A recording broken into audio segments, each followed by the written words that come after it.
one of the things that I think really was highlighted during the last election cycle, and certainly with COVID and lockdowns, is what role does secular media have in the United States? Like, clearly that they've showed a lot of influence in which way, part, like we just talked about, bias and partisan influence. But when it comes to faith media, what role do you see faith media having in the United States moving forward? Yeah, I think that's the biggest area, sort of what I just touched on at the end there on the last part, is just sort of um, speaking truth in a sea of sort of views that go against what God's views are and what God's values are.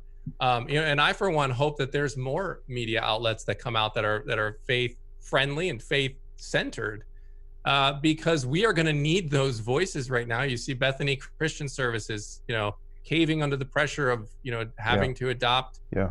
LGBT kids and everything, going against their core, biblical beliefs that they once stood on. And so I think we're going to need each other in order to stand up, during these times to increase pressure to sort of fold on our views and put those aside.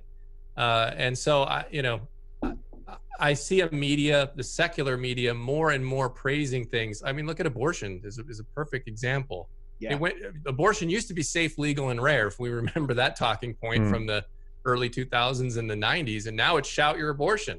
Yeah. And now you hate women or something if you're trampling women's rights if you're pro-choice. And so we have to be able to be well versed and be able to speak truth on these issues, and truth in love, not just being hot take artists. And it can be tempting, right? Like, it can be tempting to just want to try to dunk on everybody. Yeah. And so there's a balance there. There's definitely a balance there, because I'm all for some sarcasm and having fun with that. I mean, that's kind of my demeanor a lot of the times.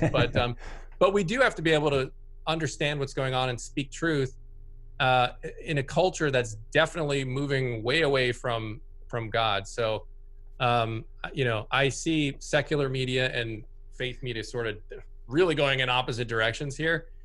So I think that's kind of our role, is to provide an outlet so that people can read it and say, all right, now I have something to say on this, Right. because Yeah. I've seen this from a source that kind of reflects my view on it. And there's so much information flowing in right now. I mean, people are just, scrolling, consuming. So, it has an effect over time. And I think we've seen that with the things that culture believes.